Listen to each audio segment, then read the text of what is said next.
Philly, and it could be through email. I say if you're in support, the more the better. The council will meet to make the final to vote for it, and once it's voted, then you become a charter school. Okay? With that said, at the end we will ask Ms. Philly to announce her email as well as her contact number, so you can do an oral or you could do a written or an email in support or opposed to this. Now, you don't have to speak, but if you're here, we will allow this, that if you are here to speak on behalf of the support or opposition of, to please write your name, and Ms. Philly will give it another 5 minutes and then start calling the individuals up to testify with regards to the public hearing. Today is the petition and application of Mount Carmel Catholic School to become a charter school, Mount Carmel Charter School. With that said, is there any other questions before we proceed? Okay, thank you, everyone. We'll give it 5 minutes, Ms. Philly, and then once 5:03, we'll give it 5 minutes, and then if anyone wants to speak on behalf or oppose, please sign in, and Ms. Philly will call you up. You would come up here, and we'll give you 3 to 5 minutes to state support or opposition. Thank you.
Yes.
Okay, 5 minutes is up. Just for the record again, my name is Evangeline Cepeda. I'm the council chairperson for the Guam Academy Charter School Council. And as I repeat it, this is in regards to our public law mandate requirement under Chapter 12 of the Guam Academy Charter School Act of 2009, Section 12106, letter B, in regards to public hearings before petitions and applications of any school wanting to apply for the charter school, to become a charter school. We have here on the sign-in sheet, we have everyone that signed up are in support of this. We have no one that has put an opposition, and so, that's good. That's great news. But I would also like to state, if anyone would like to speak, no pressure. If you'd like to speak verbally in your support, that would be great. If not, that's fine. This is the final straw, and then the council will meet this month to vote on this. And once it's voted, then once the council votes on this, then it becomes, if they are in support of it, then it becomes a new charter school. If it doesn't, then it doesn't, but I doubt that very much. Okay, the council is very much in support of schools becoming charter schools. It's a greater opportunity and an option for students to learn in a different format and a different setting. And as the council's always said, one shoe does not fit all type of students. So with that said, I'd like to introduce to my right, my council member. Please introduce yourself, Mr. David Camacho, Council member. council member for retired teachers. Thank you.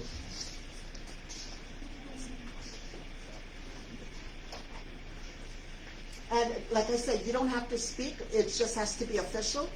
And we will be here until 5:30. And then once we do that and no one wants to speak, we already have who has supported. And then we can close the public hearing, and we've made it available to the public. Okay. Just want to mention also, since individuals are walking in and signing in, that this public hearing is an opportunity for those that oppose or those that support, and that's why I made it very clear from the beginning to be respectful, because whether you oppose it or whether you support it, you're entitled to your opinion, or you're entitled to whatever you may support for whatever reason. We got to respect that, but that's the beauty of having a public hearing. Okay. I just want to remind of that, because sometimes as adults we don't act very much as adults. And if you've been to my meetings, you know that there's a active order here. Yes, sir. State your name. My name is Sam Donato. I can speak if it's okay. Sure. You can sign in on the area to speak. Yes. And then, yes, sure. Would you please come forward? Thank you, sir.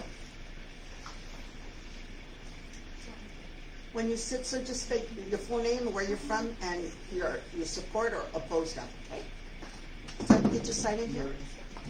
Yeah, you have to sign in for there's a sign in for everybody, and there's a sign in for those that are testifying.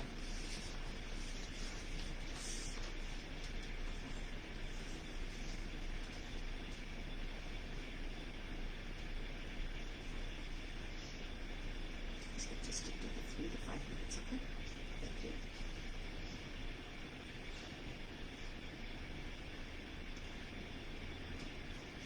Thank you. Please be seated. Thank you. Hi, good evening. My name is Samuel Donato. I'm a parent, and I'm here in support of Mount Carmel being a charter school. I have children in the public school system, and this is my first year. We actually moved my kids. I have a kindergartner and a fifth grader. We moved to Mount Carmel. A little history on it is, I know Mount Carmel was supposed to close at one time, and thanks to Mr. Phillips and his team, that was able to save the school. So now they're in the process of applying for to be a charter school. I'm in support of it because as everybody knows, what's going on with the Guam public school system. It's a battle between numerous organizations, whether it be the Attorney General's, Public Health, the Governor's Office, the legislature. So it's really it's a really complicated situation right now for the public school system. And if approved, to be a charter school. It'll also provide some relief for the Guam Department of Education, so that the relief for some other students can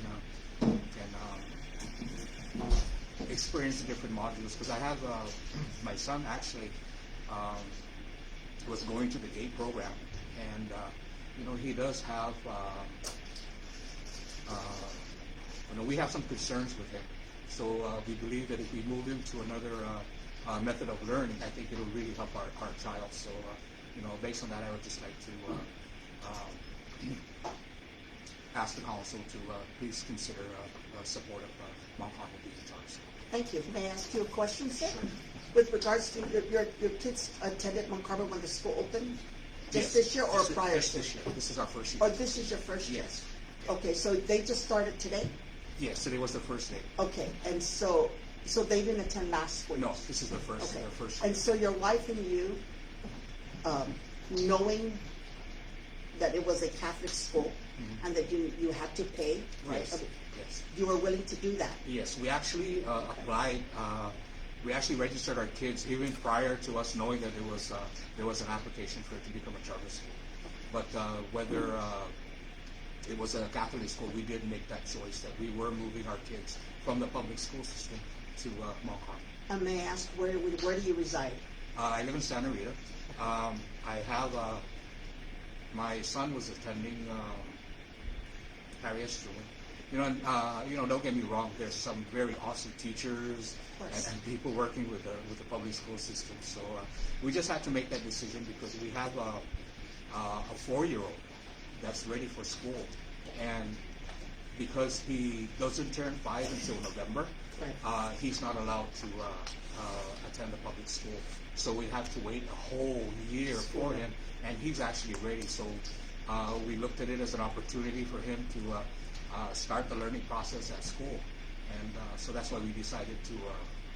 And then, because we were going to send our kindergartner to Mount Carmel, we decided to also send his older brother, The fifth grader. the 5th grader. Okay. Mr. Camacho, you have anything to say? No, my views are in line with yours. Very much. Thank you very much Thank for you. your verbal testimony. Thank you. Greatly appreciate it. It's nice to hear from the parents. That's the most powerful thing for me as a council member.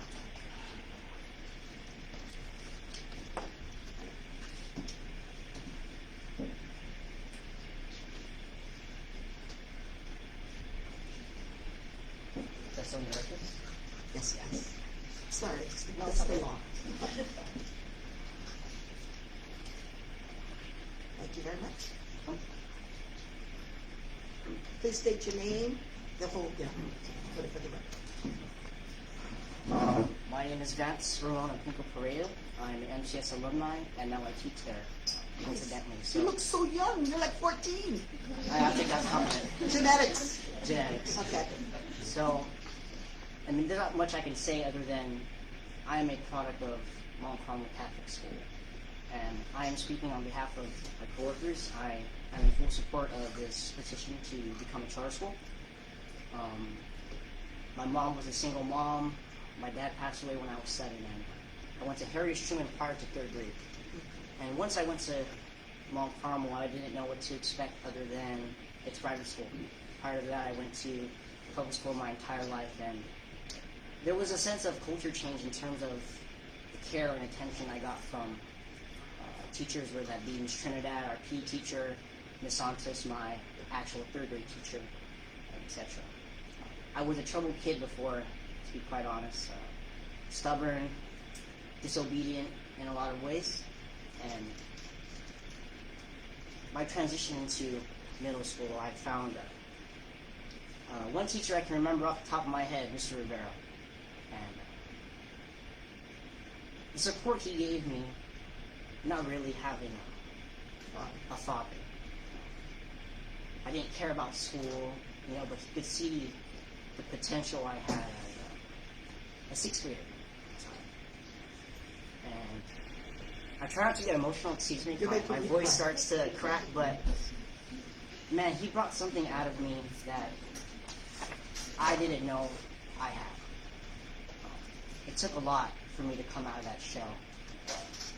Being confident in myself, being confident in things that I knew, and being confident in learning.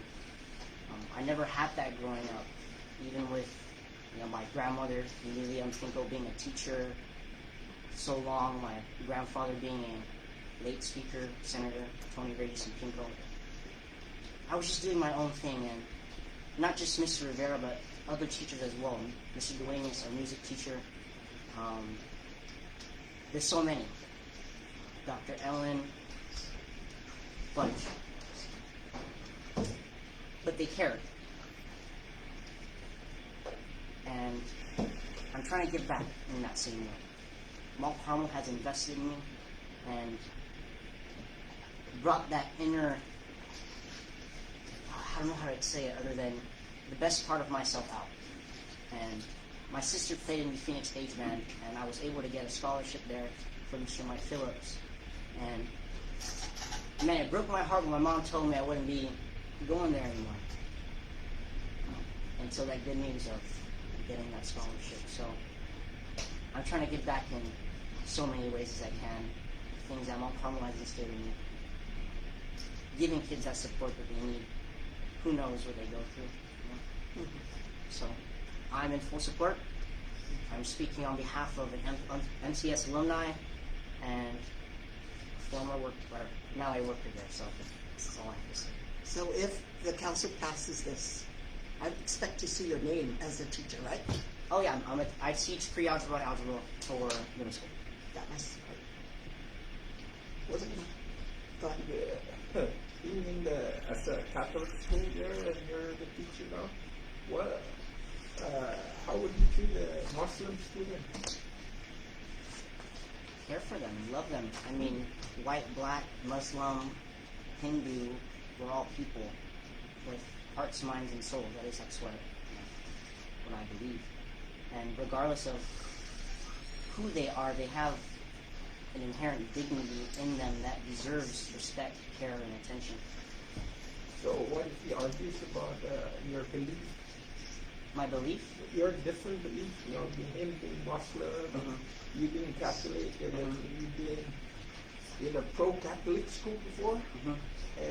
So what if there's a friction between you and the student? I understand. Well, as far as I'm concerned, I'm not supposed to encourage religion if we become a charter school. If there's a problem with something I say in regards to my beliefs, then I think that's between, I guess, me and the parent in some way. I said something that may have poked some funny bones, but where I stand and what I believe in, it's unchanging in that sense. And I'm not going to enforce that on somebody who is learning something else at home. Personally, I don't feel I have that right to tell you this is my God, you have to believe in it. That's up to the family, to the parent itself. So if they, first of all, I wouldn't say anything religious, as much as I would want to. I'm not above the law. Yeah.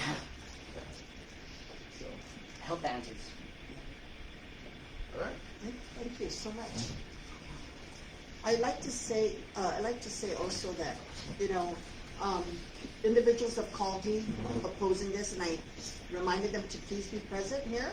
You're more than welcome to speak at the public hearing. If you're opposing this, is that no one's going to attack you. This is a professional forum, and it's a mandate, and this is the place to do it. Now, two concerns were brought to my attention with regards to those that were opposed to this. The first was, they keep bringing, Catholic school. I said, it is a Catholic school, but if it becomes a charter school, that's why Catholic is removed. I'm a Catholic, and I'm going to say this publicly. I'm a devout Catholic.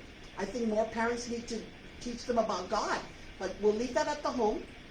And I reiterated that this will not be a Catholic school.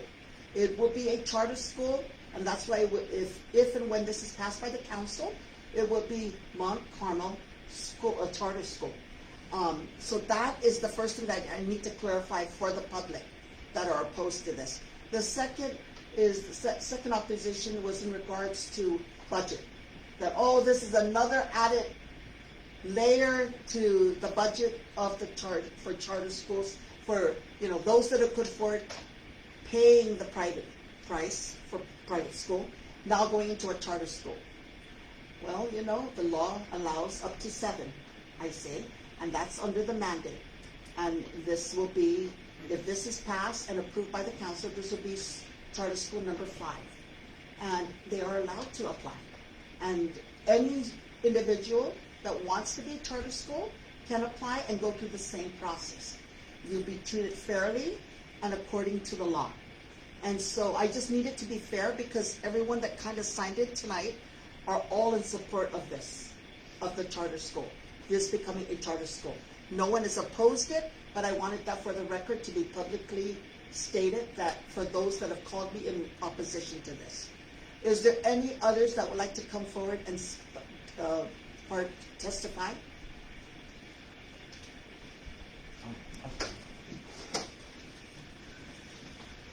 No pressure on you, Mr. Mike Phillips. If you could sign here just for sure.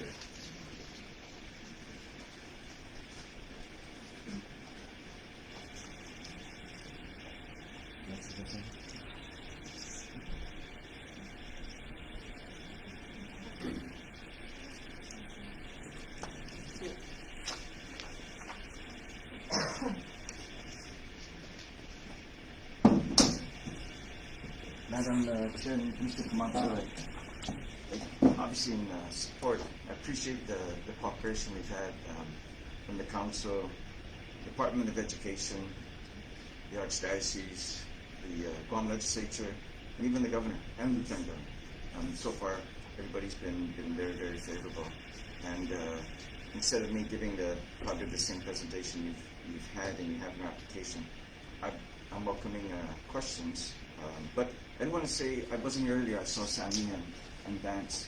And if you knew those two, you would, I don't know if Sammy said that he was a lifelong product of Mount Carmel, because he was before this. But the two of them are good examples because of the fact that, like if you were to, if you know a little bit more about Vance, then you would know, oh yeah, so he does that kind of stuff, music, martial arts, things like that.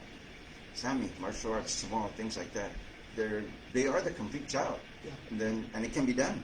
And so you see them today, and they're also the type, like everybody here, they got your back. They're just like, they don't go anywhere. And it's clearly not the money, clearly not the money. And so here we are now at a conversion, and it's almost like 2007. It was a rough time, and then it became kind of like a blessing. And or a blessing, I should say. And so now we're in the same situation. But under no circumstances in 2007 could anyone say with a straight face that the Mount Carmel shouldn't have continued. And I, with all humility, I can tell you right now it's the same thing. Mount Carmel becomes a charter school. We become a charter school with the same sincerity that we did when we reopened in 2007. They will deliver. We know the charter, the representation that we've made to you with regard to music, tomorrow, martial arts, physical education, health, and PE. The applied science, as an example, we have as a new science teacher in middle school, Claudia Taitano, who has run, I believe, like the last 2 decades, the island-wide science fair from UOG. And so we're very, very serious, and I'm glad they're also very, very serious about making it happen. And so it's not just talk so we get the charter. We will be held to it, but most importantly, we'll deliver on it, and we really believe that we will. We just didn't come up with this idea overnight. It's really not even just the last 16 years of experience. It really goes back to all the years that we were students. And when we look back and we realize what really works with, the 80+% of the students that maybe are not the top students in the class that learn this way, we've come up with this, and while we didn't invent it, we found that project-based learning is something that really works with our local students. It worked with us. And so we can give you story after story. I can give you personal stories about how I was horrible in science, but I did really good with competition. in the science fair. And well, it's nothing to brag about, it's the truth. When it comes to competition and projects and things like that, at Mount Carmel, while I haven't always been able to do this, I've tried my very best that when we have an activity and competition, without our students knowing, I tried to ask and find out by asking them directly who's in this track and who's in that track. Inevitably, it's going to be about 50%. Now, some might not understand how significant that is. That means that those in what might be perceived in the lower track are winning. They're competing with the best in the school. And that happened with me and my classmates. And back then we didn't really understand why. And today, it goes left and right. It may not always be 50%, but we're not surprised when somebody from a part of the class that you didn't expect to do that well does that well, because of the fact that it's a different type of learning. It's different. And secondly, is just like some of the other charter schools, they're very concerned about making sure that when students come to school, they're happy. They want to be there. And when we first reopened the school in 2007, I received a letter from a second or third grade mom. Used to be in public school. And she wrote to me, she said, Mr. Phillips, this may seem strange, but I need to write to you. So it was an email. And she said, my daughter used to cry every day before she went to school. She's transferred to Mount Carmel. She's down with the flu, so we have to keep her home. Now she cries because she can't come to school. And so the mom said, why? And remember now, this is a second or third grader. She said, because it reminds me of McDonald's. And so at the end of the day, as I shared with those above my pay grade, hey, who cares? I don't mean that in a flippant way, but really, the key is to make them happy. They want to be there, and then while they're there, all kinds of things can happen. But in this case, we're adding more to it because we've looked around, and while we were doing it, we've noticed that on Guam, and obviously that law was passed, and our charter application, quite frankly, mirrors that law. That if we don't produce local musicians like we used to, if we don't produce Chamorro speakers like we had before, and we continue to let our health and physical education and all that go downhill, we've lost so much. Right now, for schools to try and find a music teacher, it's really, really tough. And I'm not saying they were a dime a dozen before, but we had musicians everywhere before, and proficient musicians. Right now we have Patrick Palomo down at the school, and it's hard to get better than Patrick. Yeah. And we have Jose Cruz, who's a proficient drummer, and we had Mr. Ching before, but we can give you the names of so many amazing artists that we've had down there. But quite frankly, that's not happening in very many places, and it won't happen again unless we put our money where our mouth is, as they say. And so we've looked at the short, and we've decided, okay, we're going to cover it, and that's our pledge. But I'll tell you, you won't find a better group of faculty and staff and people that have your back. And that goes for the alumni, because whether it's Sammy right now or actually his classmates that came forward in 2006, 2007, it's something very, very special about the school that people want to come forward and say, hey, can't let this go down. There's something different about this school. I went to Cathedral for 2 years, and I'm fortunate for today, I guess. I went to the closing of Cathedral, and I saw all kinds of people there. I didn't see anybody crying. I didn't see a single person. I don't mean anything bad about my Cathedral classmates, but I didn't see anybody raise their hand and say, hey, is there any way we could keep the school open? They were just there for the ceremony. I'm not belittling it, but it's true. It just wasn't there. But there are certain schools, and Mount Carmel is definitely one of them, that there's a lot more to education than simply, ride the bus, you're there, go home. Something much, much more. Vance, I think, touched on it, and did a really, really good job. Very, very humble. He didn't tell you a lot about himself, and the same as Sammy. And that's what you'll find with I would say all of our teachers is they won't say it, but whew, each one of them could write a book, and they are really very, very senior in their field, and they don't do it for the money, and so like I said, I'm happy to answer any kind of questions. And one last one, if I may, Madam Chair, one last point. The misconception that as a private school, let's face it, there can be an argument that the school is full of rich kids, and the proof that we have that that's not true is, I think we're the only private school on Guam that's ever participated, at least in my lifetime, that I'm aware of, in the federal breakfast and lunch program. And while we did it, it cost us a lot of money. We were able to receive the statistics with regard to where our families were, and we were only between 1 and 2 points below the next public school. And so, if Mount Carmel were a public school, we'd be right there. But we weren't up there. And quite frankly, the reason why you don't see the other private schools apply is because they won't have very many people qualify. With us, we were told that because our percentage was so high, it was explained to us that children, especially in private schools, and their families are embarrassed to admit that, oh, by the way, right, when I was going to school, right, me and Sammy were classmates, oh no, everybody wanted to be in that line.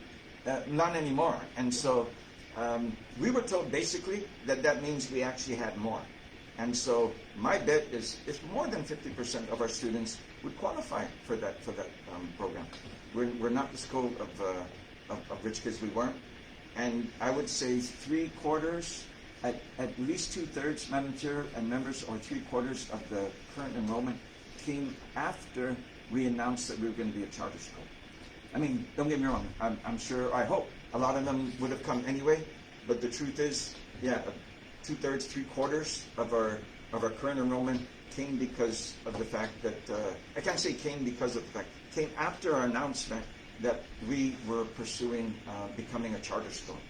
Yeah. Otherwise, I think our enrollment at that time would have been less than 100.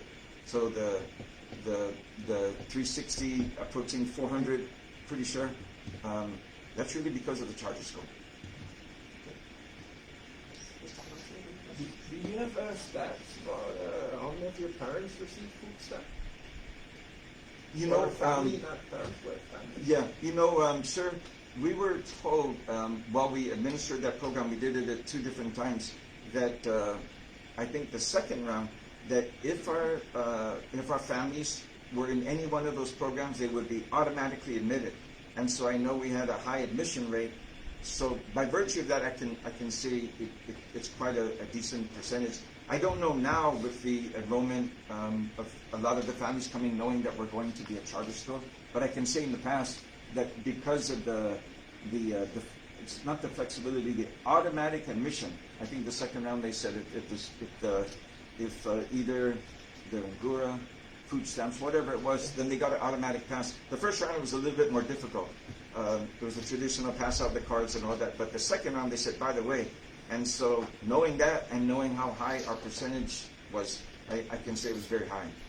Yeah, back then. I really don't know at this point.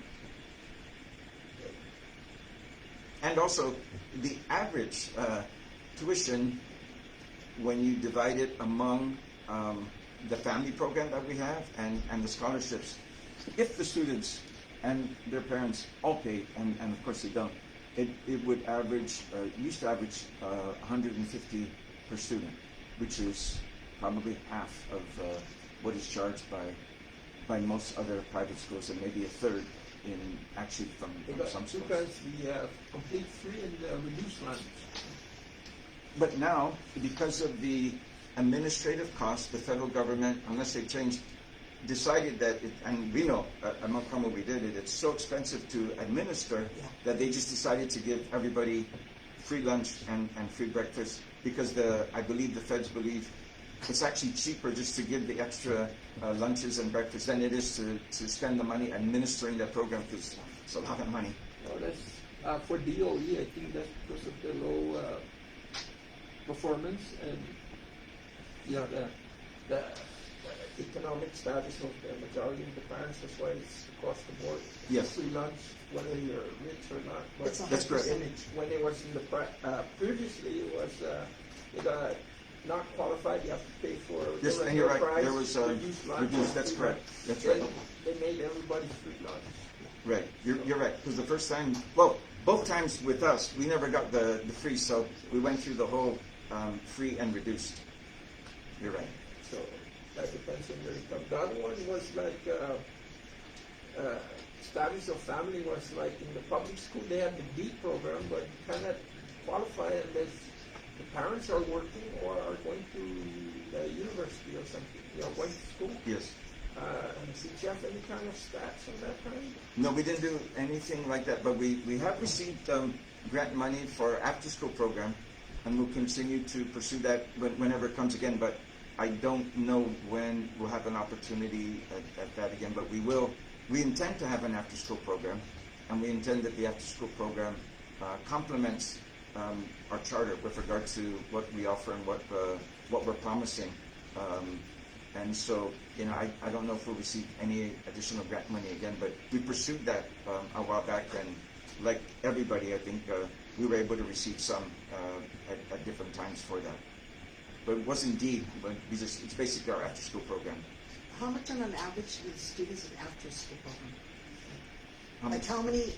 how many students actually took up on that after-school program? Gosh, that I think 35. this one does. Last year it was about 35, 40 kids. Okay. 2 people, 35 kids or 35 family? 35 kids. Yes. Some being 2 to 3 In a family. in a family. Because I did it 3 years ago, Okay. and that's around the number. And it's usually the same kids. And how many teachers or faculty stayed behind for this after school? 2 to 3, depending on the availability. Okay. Depending on how many. How many? Yes, it's 35 each. Okay, makes sense. And they also were not doing it for the money. Yeah, I'm sure. Teachers weren't getting I know this about all of the charter schools, you know, is that a lot of them don't do it for the money, you know. So just let that be known that we are aware. But most teachers, the teachers are the most highly educated people, but the lowest paid. Absolutely. Anyway, there was a parent that testified about his son being in the GATE program. Yes. What are special programs, especially for those kind of kids? Well, I know the ones that's really like group projects for science, that's real class, and the music program that you guys have, Right. those guys who excel in that. Is there any other that I'm not familiar with?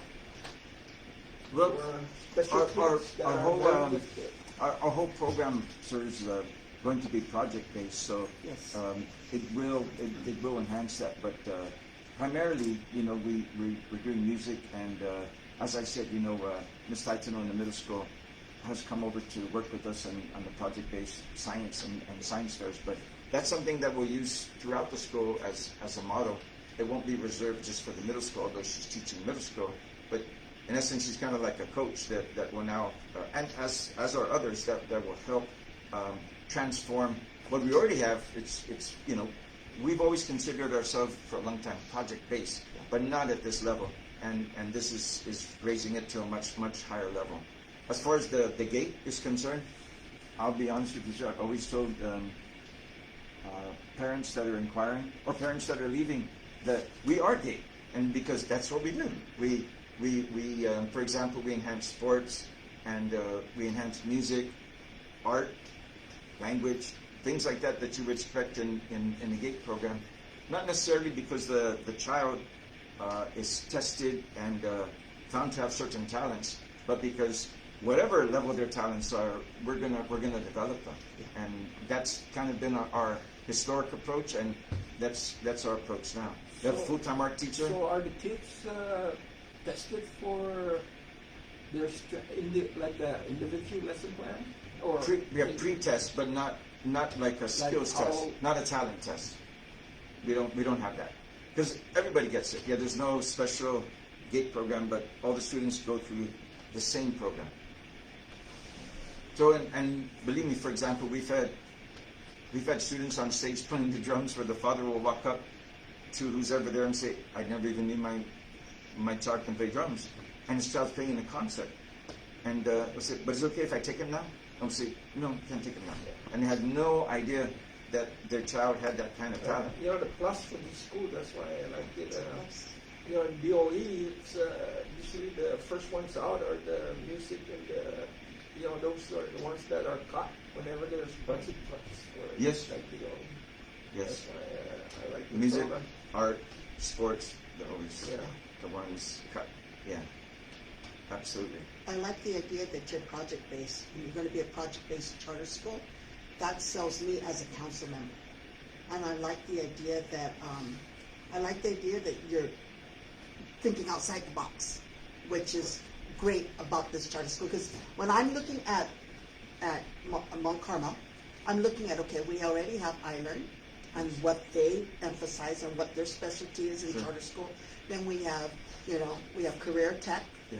and we have CIFA. that, Guam Academy, and then we have CIFA, Right. and their specialties, right, and what they bring to the table, and what you will bring to the table when you become a charter school, I think is a great thing, and I'm just hoping that you guys are going to grow, because I did push that when we went for the budget, that Yeah.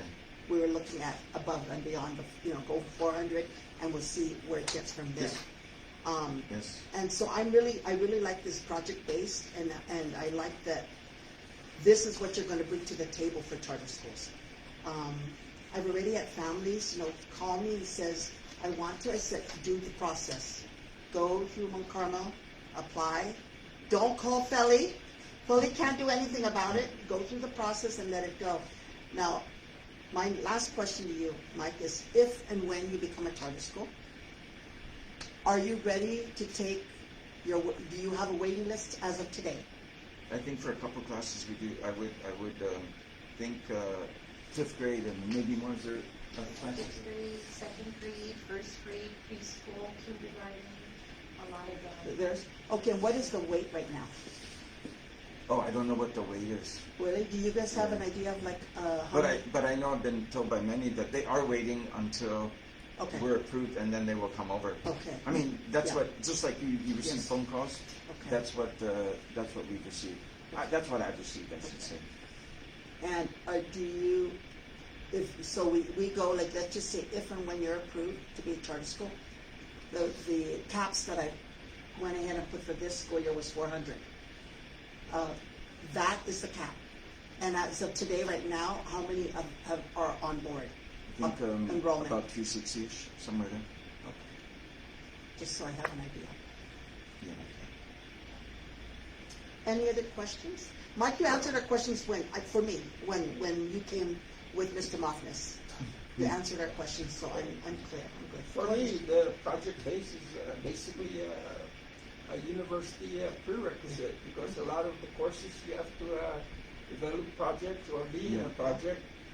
So what you guys are doing is just on a kind of like a college prep. As a matter of fact, some of the professors would rather have research only for learning instead of that's those. supposed to, right. So Right. that's why I like the program. Yeah.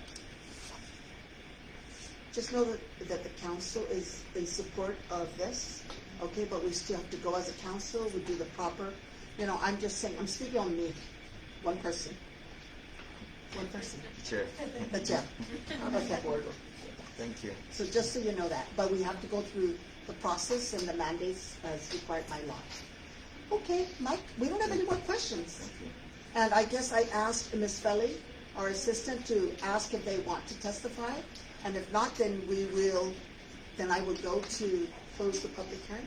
It looks like it's a smooth sailing. This is the final step, everyone, in regards to this. And then once we're done with this, the council will meet this month and move to vote on this.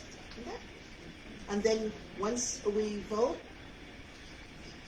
Mr. Mike Phillips and his people will be first to be notified officially. Okay? So council member, anything here? You heard everything. Is there something that you haven't heard that makes it a plus for Mount Carmel that you might want to say? negative if you want.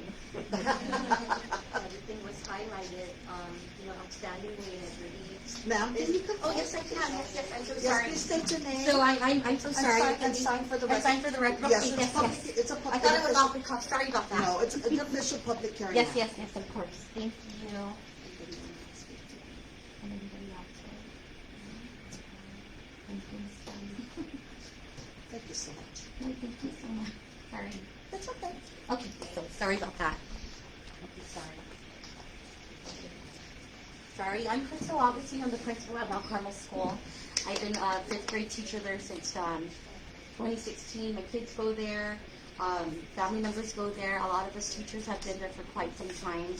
I'm proud that a lot of us have been there for, a lot of our wonderful educators have been there for 20 plus years. And if that is not a testimony or testament of their commitment and their love for the children and love for the direction we're going, I don't know what else to say. But I think this is a wonderful opportunity, especially to reach the public out there. Otherwise for families who couldn't afford it, right? This is now an opportunity for us to reach even more from Jigo to Malesu, to reach every single person and give them opportunity of a wonderful program that's really anticipated to grow, but is very encourageable too by many of our staff members who continue to do this. And I know we do this out of the love of our hearts because we believe in the vision. We believe that this will definitely make our leaders of tomorrow, especially with education and direction it is. Our children have already went through things like COVID, are already going through now maybe just families getting by, but this is, like I said, an opportunity for every single child in Guam to embark in this journey and just be touched. And I'm looking forward to this being a model school and for us to be far impactful. And this is what we're here for. I speak on behalf of a lot of us.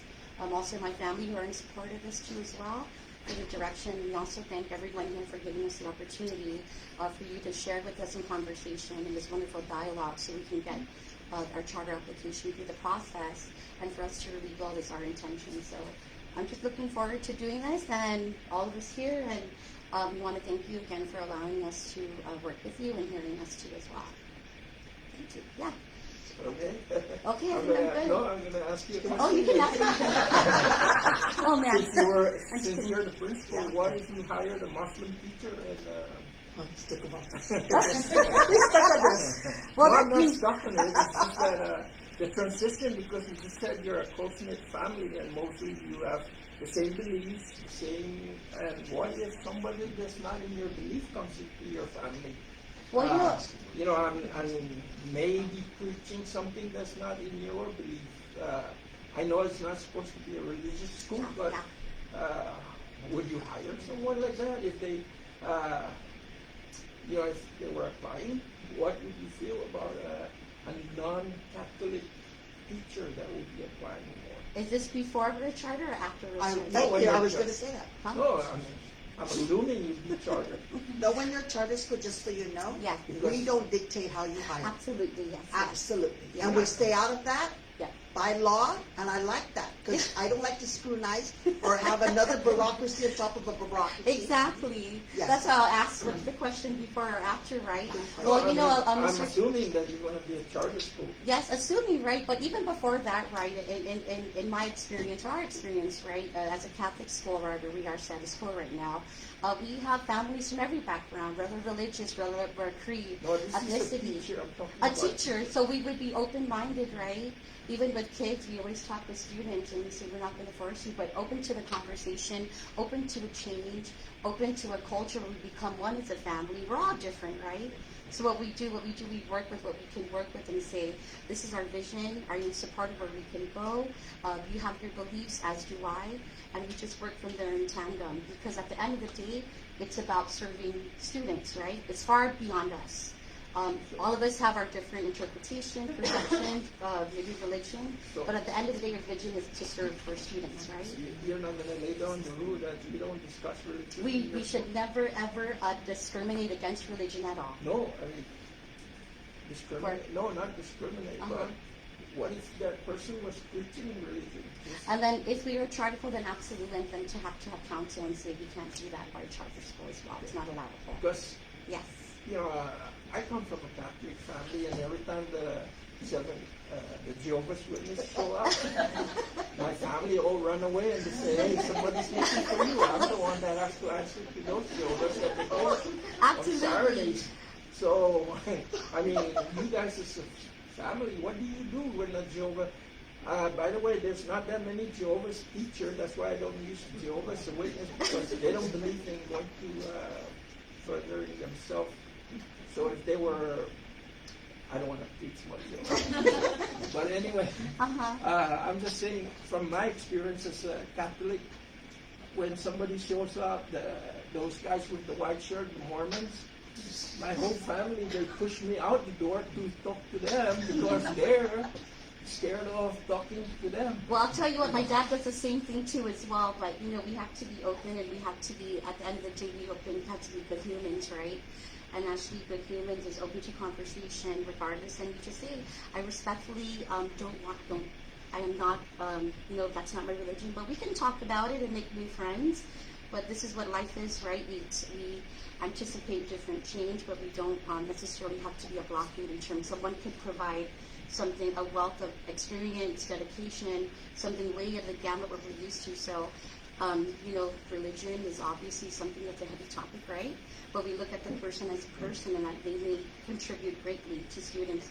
Like I said, at the end of the day, we're looking to supporting students, and that should be the vision, right? And I'm just, like I said, I'm looking forward to being far-reaching now and allowing many of our Guam families to grow with us, because they so deservingly deserve a program as robust and supportive and rooted in tradition and excellence and everything that we could give. Everyone deserves a chance to be at MCS. I have a question. Mhm. So you know how right now as a Catholic school, you have that family pack, right? Where the package deal where you have X number of same siblings attending, the price gets lower, correct?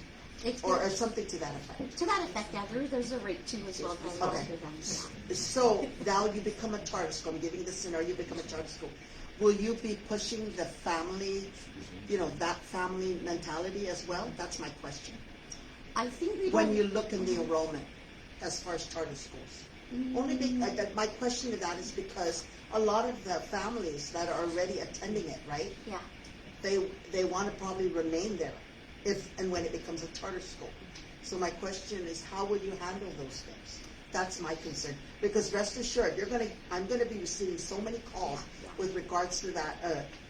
The reason you turned it on for whatever reason, that's my concern. I think, you know, obviously that's a concern. That's also something that we look forward to look at as we moving forward, and that's something I would work with Mr. Mike and the foundation, so Okay. that we can not clearly define, but we kind of take a look at something like that. So it's a unified, not position, but in terms of enrollment, and we look at families. That's something that we'll consider. I can't really answer that fully on my own, but that's something that is something to consider. Because obviously families like to be kept together, especially for That's servicing correct. from pre-K all the way to middle school, right? It's much easier for the family, and they like being together. So I wouldn't limit that something we wouldn't look into, but I look forward to engaging the conversation so that way we can provide you a very substantial answer as well. Okay. And my last question is, if and when you become a charter school, you have the council with the overhead, and you have the board of trustees. I'm just curious, who would your board of trustees be made of? I believe a lot of foundation, a lot of alumni, community leaders. Obviously, you know, Mount Carmel School is obviously rooted in family and alumni, and really people who have just been dedicated for all these time, decades ago, right, to get MCS to where it is. So MCS is not comprised of anyone. It's a soul. This is where it goes.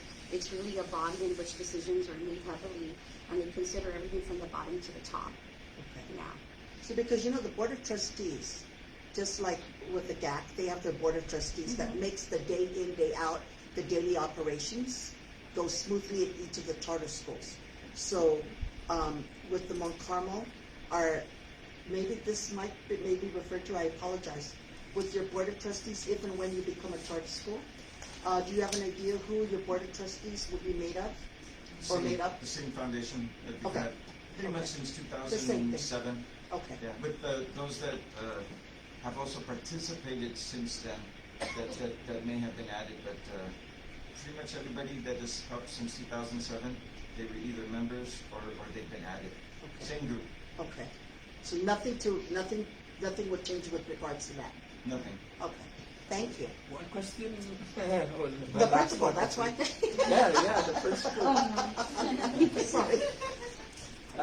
The hottest topic right now in the U.S. is trans. What do Such a you feel? liberal question. What do you feel about their sports and bathroom situation?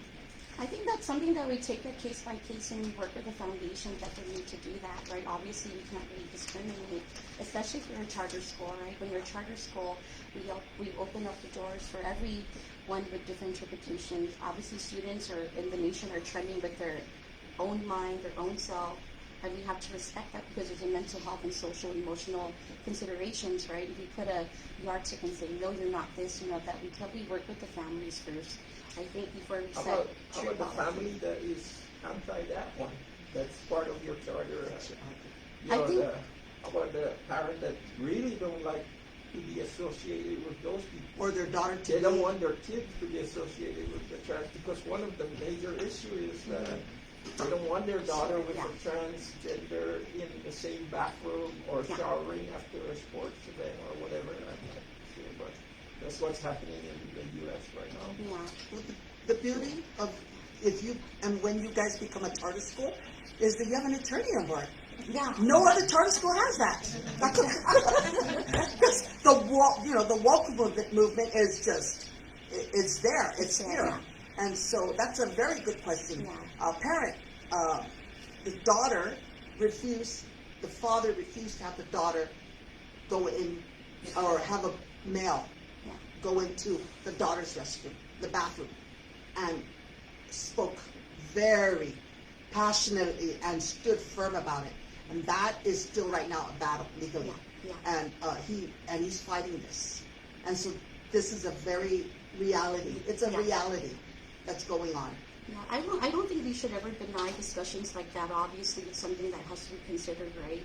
I think it's very important that we both work both sides of the both families so we can come either to maybe a collaborative resolution. And obviously, we have to respect both parties and what they believe in, right? But, that's the beauty of having this foundation. We work closely together.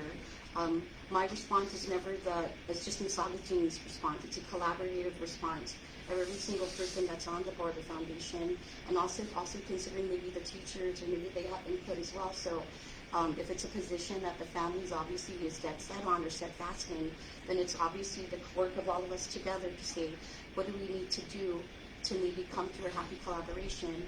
Oftentimes the conversation may not be a favorable response, but at the end of the day, we have to be open to dialogue. We have to be open to opposition. We have to open to support as well, because that's the beauty of conversation, right? Is us coming to a happy medium. And like I said, oftentimes maybe the response is not favorable, but we have never once not opened a door for dialogue, so we can talk about it, even though at least we can walk away and say, okay, maybe it's not what I wanted it to be, this is not the result I was looking for, but we can at least say that they were supportive and they collaborated and they took the time to really listen, right? People who are really good stewards of children and want to go forward are going to actually sit down and listen, right? We listen so we can work through this out, through the issues. And yes, like I said, responses may not be favorable. It doesn't mean that we should never work together with that family. And I think being in operation for a very long time should attest to our commitment to be open to dialogue, open to change. And this is where we are now, because we're open to change, because we believe that we could so do that for families, regardless of their beliefs. I think we could work together, and this is where we are. You know what I'm saying? So the conversation definitely is something that's more than a trend, it's a reality that we have to consider. And if we're good stewards with students and we want to be good stewards, we have to consider every facet and every concern that they have. Never close a discussion or dialogue.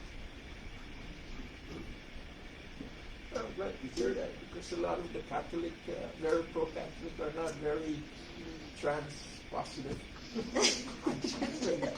Well, the benefit at our school is we have a boys' bathroom, we have a female bathroom, and then we have one single stall, so if anybody feels uncomfortable, they can simply go by themselves and nobody will come into the bathroom with them. That's a really great idea. Yeah. That's already existing? Already I exists. think Oh, you guys are, you're making my life easy. Sign up for me here so they can do Yes, that in the- yes, please, publicly. I mean this, public hearing.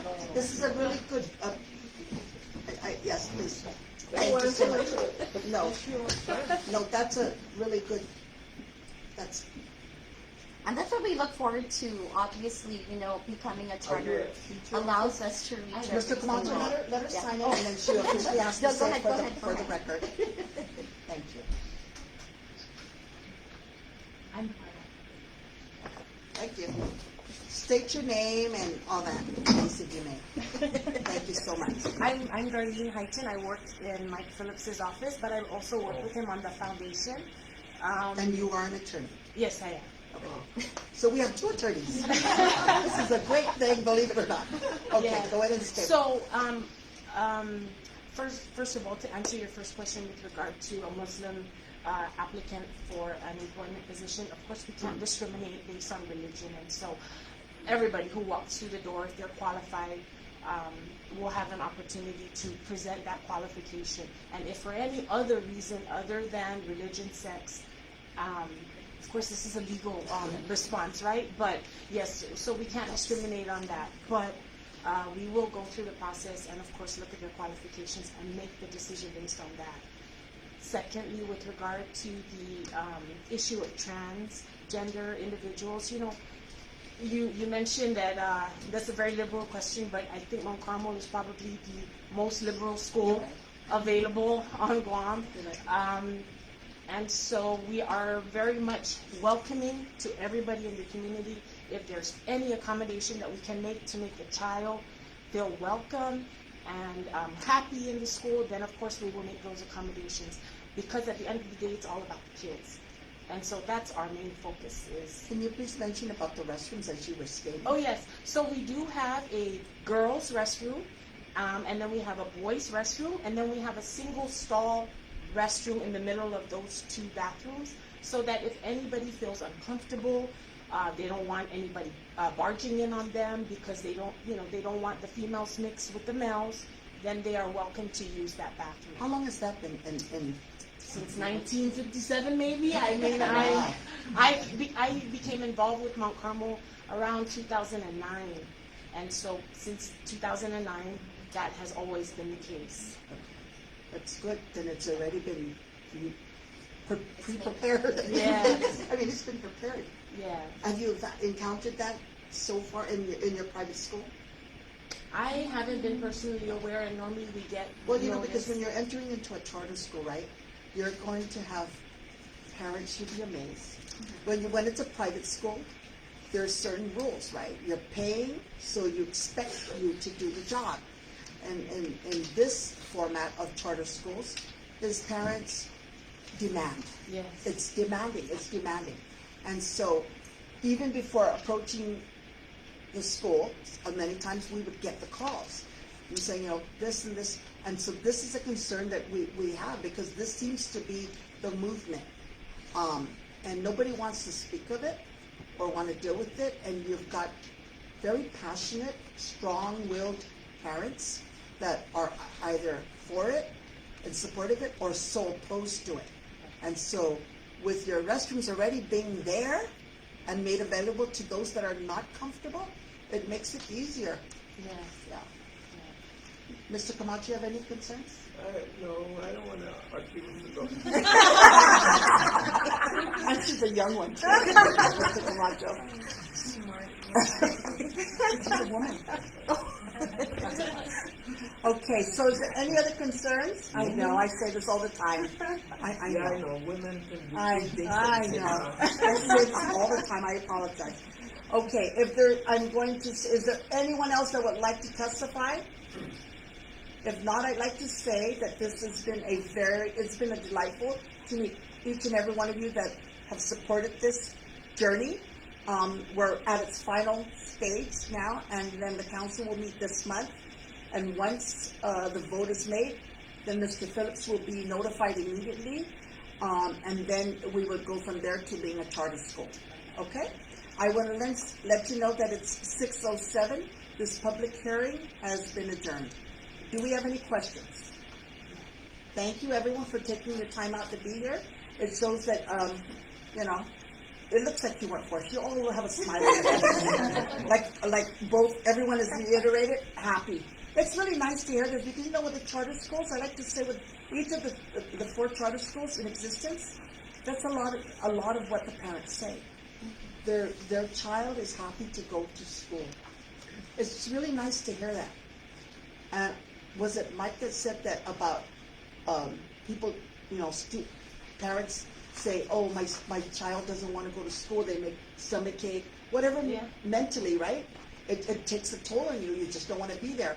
But when you're excited to go to school, even when you're sick, you know you're doing something right. Yeah. And so, thank you to everyone here in one way or another. Okay. Off the record, since you're a very young teacher, I'm sure that the girls don't hit on you. Fifth graders will hit on you. I will not allow it. I'm a frequent teacher.